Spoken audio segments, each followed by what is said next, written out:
বিশ্বনবীর 11টা বউ ছিল। কয়টা? আরো জোরে কোন?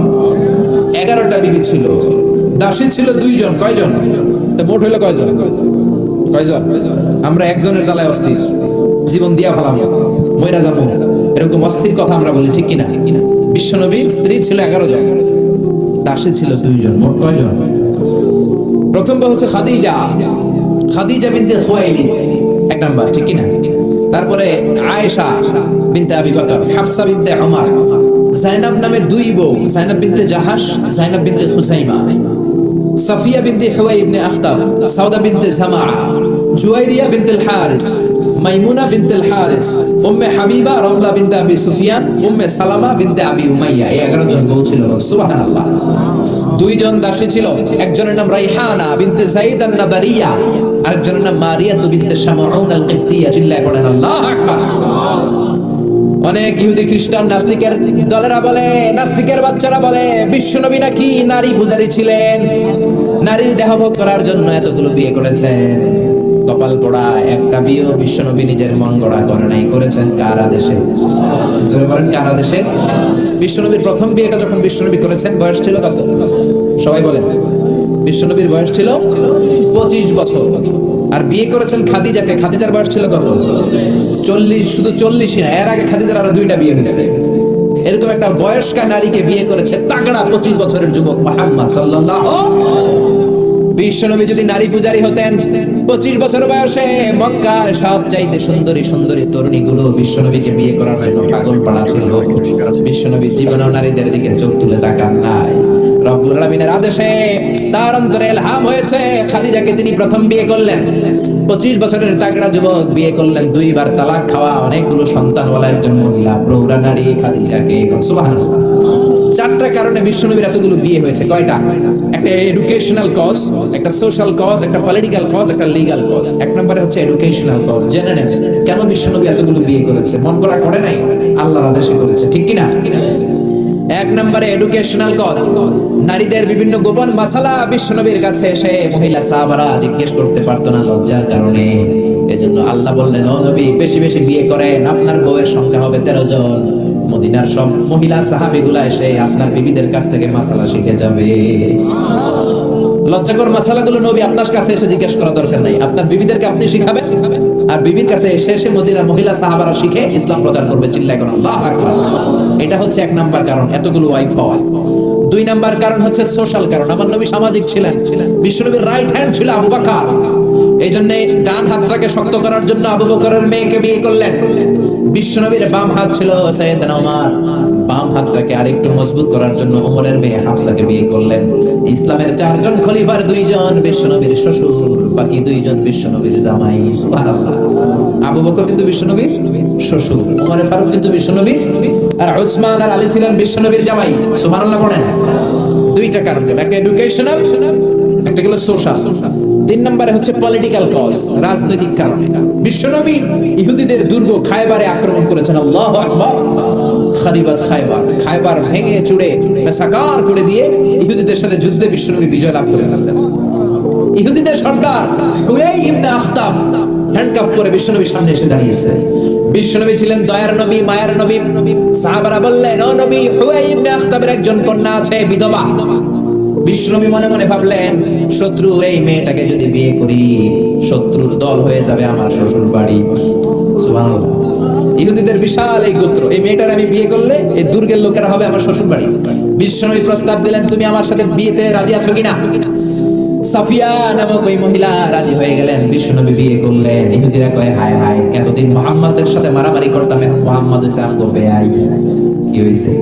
ইহুদিরা কয়, আর কিলাকিলির দরকার নাই, সবাই পড় লা ইলাহা ইল্লাল্লাহু মুহাম্মাদুর রাসূলুল্লাহ সাল্লাল্লাহু আলাইহি সাল্লাম।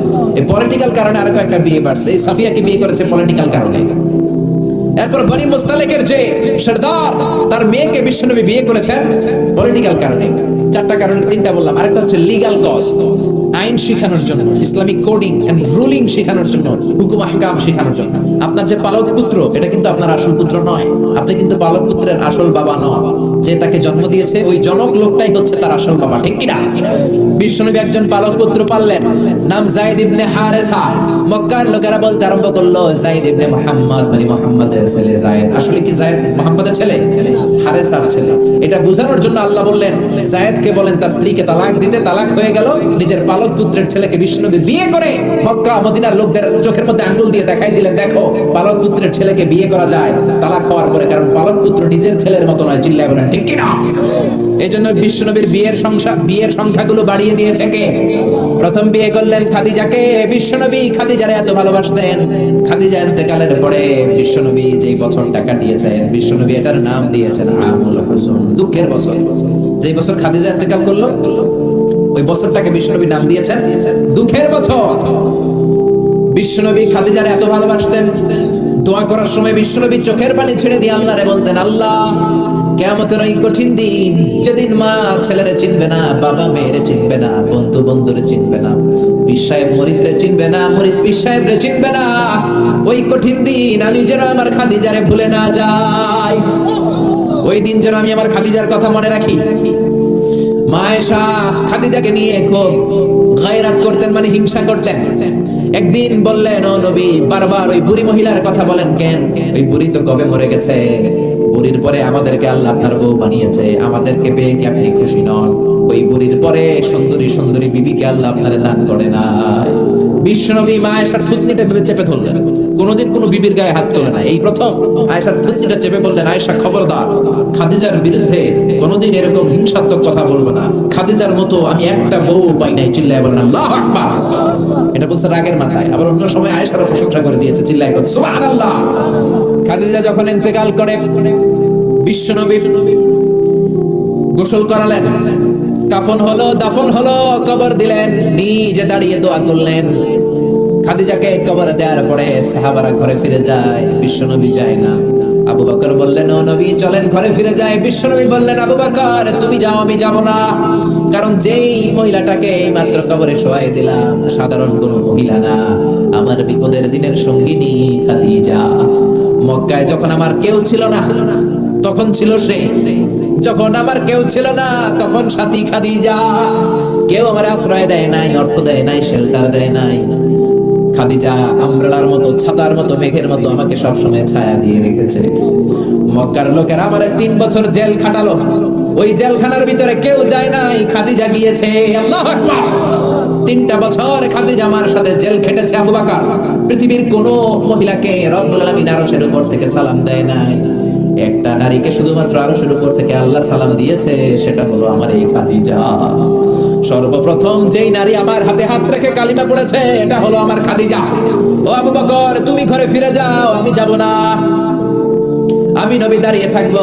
খাদিজার কবরের 3টা প্রশ্নের জবাব, মার রব্বুকা ওয়া মা দীনুকা ওয়া মান হাদার রাজুল। এই খাদিজার কবরের 3টা প্রশ্নের জবাব আমি নিজে দিয়ে তারপরে আমি ঘরে যাব রে আবু বকর। সাইয়েদনা জিবরাইল এসে বললেন, ও নবী আপনি ঘরে ফিরে যান, আল্লাহ জানিয়ে দিয়েছে আপনার আর দাঁড়িয়ে থাকার দরকার নাই, ঘরে ফিরে যান, আবু বকরের সাথে আপনি চলে যান। আল্লাহ জানিয়ে দিয়েছে খাদিজার কবরের 3টা প্রশ্নের জবাব আরশের উপর থেকে আল্লাহ নিজেই দিয়ে দিবে। কি ভালোবাসতো খাদিজাকে। খাদিজার পরে বিশ্বনবী যাকে ভালোবাসতো সে হচ্ছে আয়েশা, সবচেয়ে বেশি ভালোবাসতো। বিশ্বনবী বলেন, উরিতু কি সালাসালা ইয়া আয়েশা, আয়েশা বিয়ের আগে আমি রাতে তোমার 3বার স্বপ্নে দেখেছি। বুখারীর বর্ণনা। কয়বার? এই 3বার স্বপ্নে দেখার পর তোমার চেহারাটা জান্নাতের একটা রেশমি কাপড়ে এনে জিবরাইল বলল, বিশ্বনবী দেখুন তুমি এটারে কেমন লাগে? আমি বললাম ভালো লাগে। জিবরাইল তার কয়েকদিন পরে বললেন, ও নবী আকাশ থেকে ডাইরেক্ট প্রপোজ, সরাসরি প্রস্তাব, বিয়ে করবেন নাকি? কার মেয়ে? জিবরাইল কয় আবু বকরের মেয়ে। বিশ্বনবী বললেন, ও জিবরাইল তুমি যদি ঘটক হও, আল্লাহ যদি হয় বিয়ের কাজী, আমি মুহাম্মদ রাজি। বিয়ে হয়ে গেল, সুখ আর সুখ। বিশ্বনবীর একমাত্র কুমারী বউ মা আয়েশা যখন বিশ্বনবীর সাথে এক ল্যাপের নিচে শুয়ে থাকতো তখনও কোরআনের আয়াত নাজিল করতো কে? বিশ্বনবী যখন অন্যান্য স্ত্রীদের সাথে এক ল্যাপের নিচে শোয়া, তখন কিন্তু কোরআনের আয়াত নাযিল হতো না। শুধুমাত্র কেবলমাত্র মা আয়েশার সাথে যখন শোয়া, তখন কোরআনের আয়াত নাযিল করতে কে? চিল্লায় বলেন কে? মা আয়েশা বলেছেন, 5টা জিনিস আল্লাহ আমারে দিয়েছে, পৃথিবীর কাউরে আল্লাহ দেয় নাই। 1 নাম্বার, আমি বিশ্বনবীর একমাত্র কুমারী বউ, বাকি বউগুলা ছিল বিধবা। আমি ছাড়া বিশ্বনবীর কোনো কুমারী বউ ছিল না। 2 নাম্বার, আমার ঘরে বিশ্বনবীর কবর। যারা হজ উমরা করতে যান, বিশ্বনবীর সালাম করতে যান, এখন এটা মসজিদে নববীর ভিতরে অ্যাটাচ হয়েছে। যেই জায়গায় বিশ্বনবী আজ আবু বকর আর ওমরকে ডান দিকে রেখে শুয়ে আছেন, এটাই ছিল মা আয়েশার ঘর। সুবহানাল্লাহ। আমার ঘরে বিশ্বনবীর কবর। 3 নাম্বার, আমার কোলেই মাথা রেখে বিশ্বনবী শেষ নিঃশ্বাস ত্যাগ করেছে। 4 নাম্বার, আমার কারণে তোমরা তায়াম্মুমের বিধান পেয়েছো। এই যে আমরা ওযু না করতে পারলে, পানি না পেলে তায়াম্মুম করি, এটা মা আয়েশার কারণে আমরা পেয়েছি। সুবহানাল্লাহ। বনুল মুস্তালিকের যুদ্ধ থেকে বিশ্বনবী ফিরে আসছেন, প্রতিমধ্যে মা আয়েশা গলার লকেট হারায় ফেলছে। লকেট চিনেন নাকি চেইন চিনেন?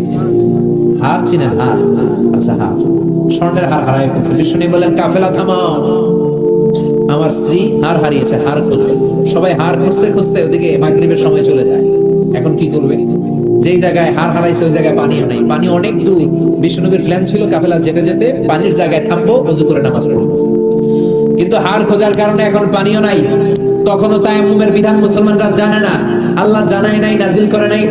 সবাই আবু বকরকে বকাবকি শুরু করলো, আবু বকর দেখো তোমার মেয়ের কাণ্ড, তোমার মেয়ের হার হারিয়ে যাওয়ার কারণে আজকে আমাদের সবার নামাজ কাজা হবে, বিশ্বনবীর নামাজ কাজা হবে।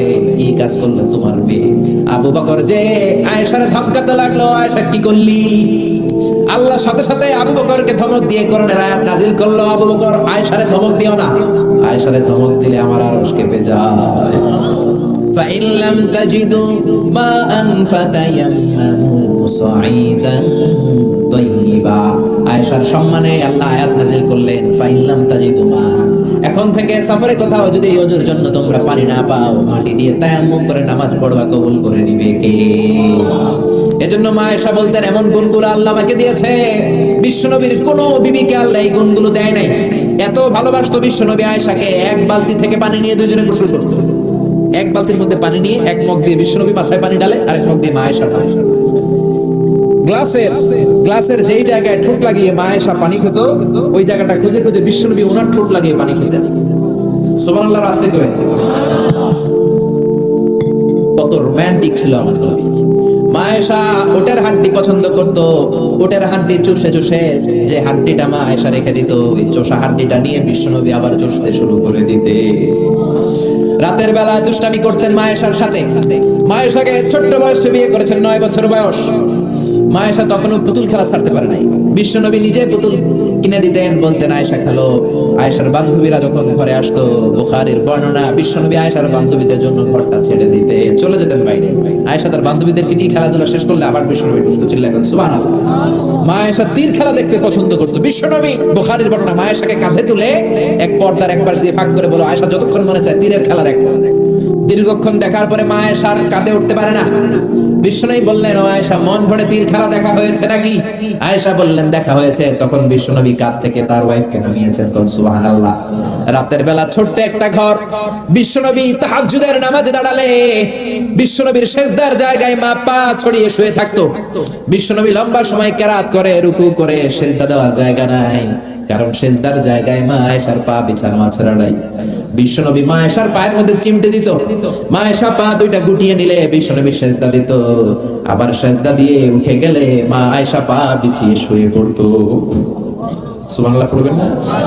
কি সুন্দর ছিল ওনাদের সংসার, কি ভালোবাসা ছিল। স্বামী স্ত্রীর পারস্পরিক সম্পর্ক তো আমরা বিশ্বনবীর জীবনী থেকে শিখবো, সাহাবাদের জীবনী থেকে শিখবো, ঠিক কি না?